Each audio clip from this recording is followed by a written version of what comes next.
Oh. Hello there. The number one question I get whenever folks see this Bambu Lab X1 Carbon is if it lives up to the hype. And yeah, it does. Printing? Ish. There's a lot of hype. Not a bad printer. I get a lot of questions on the Prusa Mk3S Plus Gold Edition because it's fun that anyone who recognizes how special the gold is knows it's not really that special. However, I didn't have a Mark III and I wanted one. Might as well get the bling. The Mark III's Plus was released in November 2021 as an incremental update of the Mark III's, released in 2019, which was an update of the Mark III from 2017. Significant difference from the Mark II and the Mark I before them, and as we saw in the last video, way different from the Prusa Mendel. The Bambu Kickstarter launched May 31st, 2022, and the first unit started shipping in July. Are we comparing a mid-2022 printer to a end-of-year 2021? Is there only 6 months difference between these guys? The modern Bambu to the venerable 2017 Mark III? There's a lot of history involved, but I'm doing my best to use Prusa's factory best and blingiest. Like and subscribe if you want more bling in the video. But we're going to compare these two printers and see how different they really are right now. So, last video, I compared my seriously ancient Prusa Mendel and, well, this. The Mark III's Plus kinda won that one, but it wasn't as clear-cut as you might think. The incremental updates I mentioned above make my ancient Mendel competitive. These updates and modifications are made a huge 3D printing community feature that Prusa both supports and benefits from. The Bambu, too, will likely benefit from the community support, especially as it's shipped to more makers. This is a Kickstarter version, it still hasn't been shipping for real. But so far I haven't seen any corporate support for the makers and modders out there. The Bambu is a great printer, and it's great out of the box, not after you spend 8 to 10 hours putting it together. That's a double-edged sword with 3D printers though. The Mark III's Plus, like its ancient Mendel brother, is crazy easy to upgrade and modify to your heart's content. The Bambu is not impossible to improve, but it's a lot less supported. Bambu has started with their software up on GitHub, their slicer and their printer management software. Not their firmware, and no drawings of their parts. Whereas if you go to the Prusa Research GitHub, you have everything, the entire source of the printer, the STL so you can print replacement parts. I mean, most of the parts of this printer, all the odd, weird ones, are 3D printed. I don't believe there are any 3D printed parts on the Bambu, except for the poop bucket I had to print to manage its waste. I should mention, you can order the Prusa assembled for a fairly hefty price premium. One thing we'll touch on a bit later though. Bambu's MMU comes assembled. You cannot order the Prusa MMU2 assembled. I think that's for a reason. I'll spend a good bit of time comparing the printers themselves and touch multi-material a bit later, but I feel like I'm not experienced enough with Prusa's solution to judge it, but I sort of feel like Prusa Research isn't experienced enough with the MMU either. Could use a little work. Cut to the chase. Which is better? I really can't do better. Everyone at Nova Labs, my local makerspace, asks me what the best printer is. Mostly for new folks, I tell you it's a Prusa Mini. It's a great printer out of the box, it's relatively inexpensive, bang for the buck, excellent support, very robust, factory tested. You very rarely find a Prusa that doesn't print perfectly out of the box, and that's not true of most of the Enders or their knockoffs because, while their quality is generally adequate, they're not testing every machine, they simply don't have room in their price point.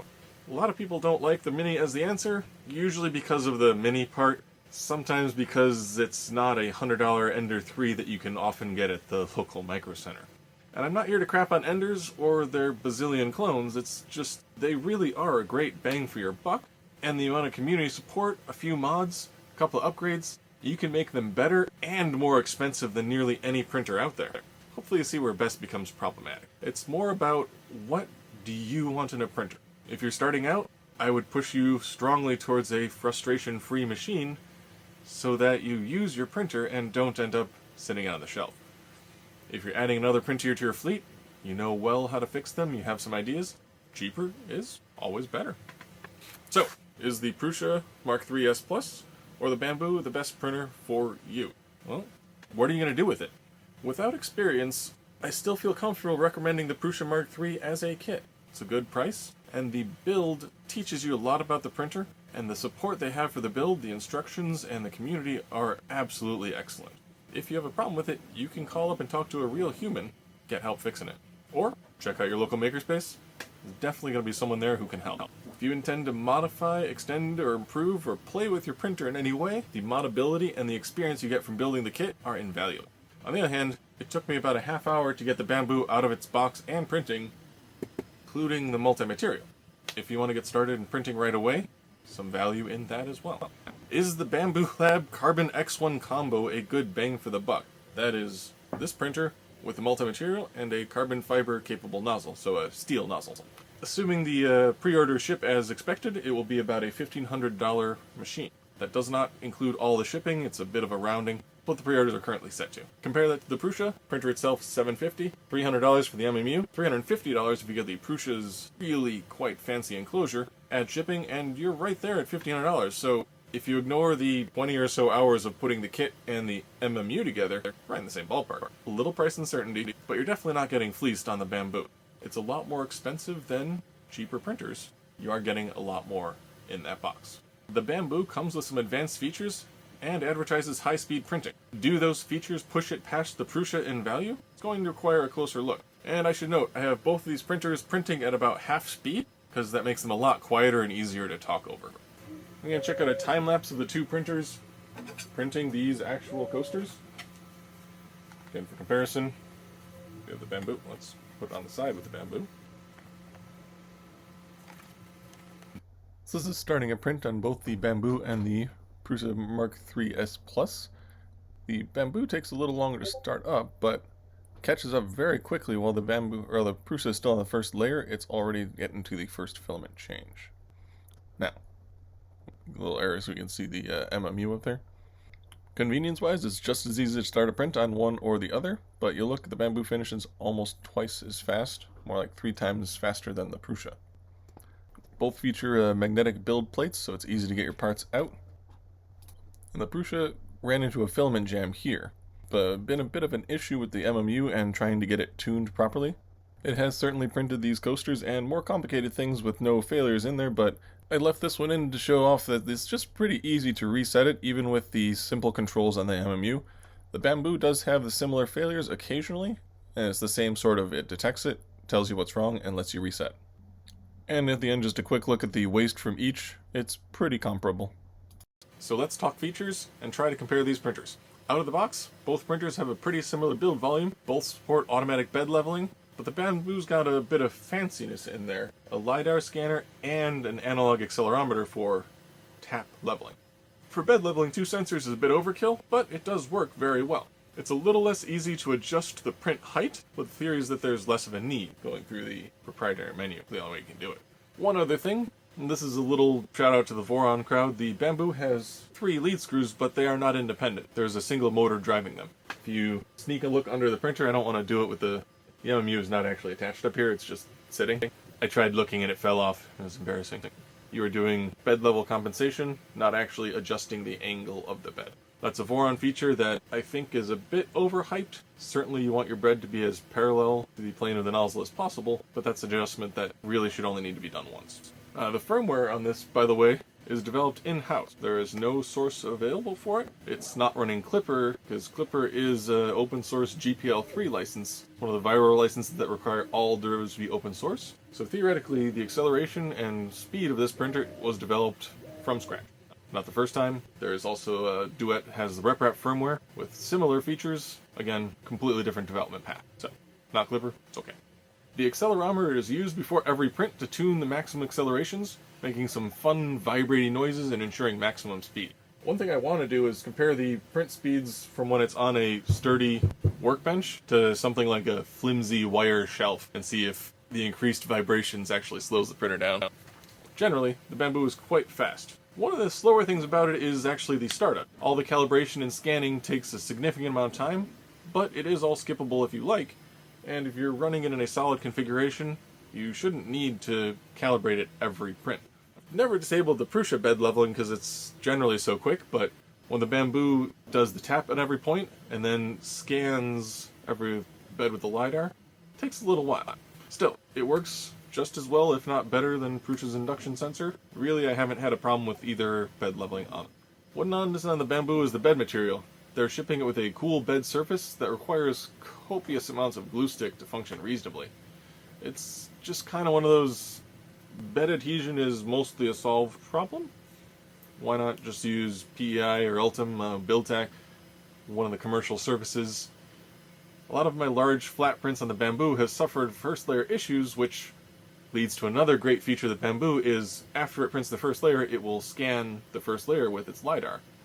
And it can detect if there's any errors, any places where it didn't print or peeled up on the first layer. It does a very good job. Still, a better bed on the Prusa with less errors in the first place would be nice. I'm actually printing with a third-party bed. I don't want to mess up my 10th anniversary special. I don't know. Somebody was commenting on it, then I got self-conscious about it. Anyways, there aren't very many third-party beds available for the Bambu, but I'm sure they will come out sooner enough, depending on how popular the printer gets. You can certainly buy a sheet of BuildTak, cut it to the right size, and stick it to the existing bed. Call it good.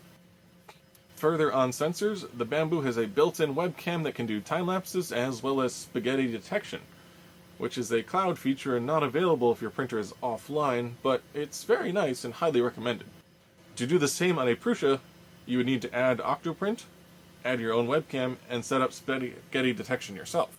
I don't know if Bambu is working with Obiku, who's the company behind the original Spaghetti Detective, or rolling their own AI scanning for spaghetti on your bed, but it has triggered on a few of my prints before I just slathered the entire bed in glue stick.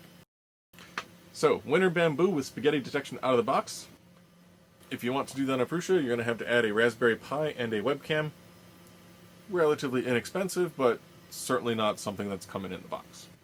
If you do plan to print unattended, the enclosure is not going to stop a catastrophic failure of your printer.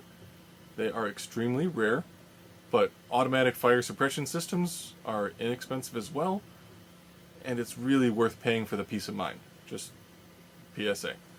I've never had a printer fire, but every one of my PrintShift Prusa Minis especially has a fireball over it because I leave them unattended. You know, that's what they're for. Anyway, brings to another issue of the Bambu. The proprietary firmware means we can't easily verify its thermal runaway or safety systems, and on top of that, their cloud features and their cloud slicer add a little uncertainty. The slicer is a fork of Slick 3R, or Prusa Slicer, or a Super Slicer. They are drilling from all three according to one of their blog posts. That's running on a computer you don't control. That's fine for most, it's very convenient, but it's a deal breaker for some shops with intellectual property concerns. You can use any other slicer, use some of the fancy features like the LiDAR first layer bed and the Octoprint streaming. However, there is a SD card slot, so you can sneakernet your files over. Unfortunately, there is no USB port on here. There's no way to add Octoprint. The local Wi-Fi is planned for the Bambu, so you'd be able to slice on a computer and send files that way. I'm not sure what features you might miss out on or how that would work, but it is in development. The cloud is super convenient, but only if you're able to trust the company, and only as long as the company exists. If Bambu folds, highly unlikely, but so shall their service. Most users won't be printing files that are sensitive, but it remains a pretty big negative for some. I know whenever I take it to a show, I am not willing to depend on the Wi-Fi and the setup there, so I'm always running SD card. But right now I'm printing some Halloween props, and I threw those through the cloud because if you need to know that my daughter's wearing a bat necklace, not super concerned. Alright, where does the Bambu excel? Biggest area is multi-material. Speed and multi-material. This is one of the nicest multi-material setups that I've used. Much more polished than the Prusa MMU. It's not quite perfect. You have 4 spools. Bambu says it's expandable to 16 if you add more of these units and daisy chain the wiring together. Have not tried that. Seems reasonable to believe them. It comes assembled, unlike the Prusa MMU, and is integrated with the Bambu's controller. So, I can go up, see the status of my filament, poke at it.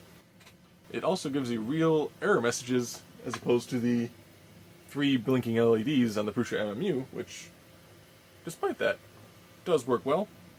Just had to tune it a bit.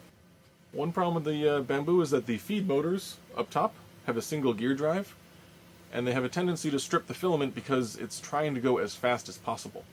This MMU unit is quite far from the print head, so we're pushing the filament a long time. That means filament changes on the Bambu take a bit longer than filament changes on the Prusa MMU2. However, the faster print speed generally makes up for it. Waste-wise, the Bambu's poops are about on par with the purge block of the Prusa, and don't take up any space on the print bed. But, in order to capture it,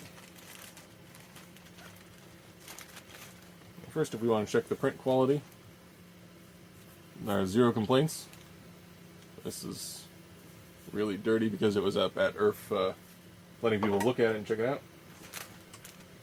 If we are to weigh the printer waste, it's 2.2 grams. Can it be done? Can be done. The poops are exuded out of a slot in the back. I printed a nice bucket to collect them. Let's see.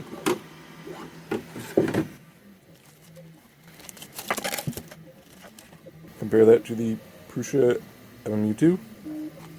Again, the print quality is quite good. Amount of waste.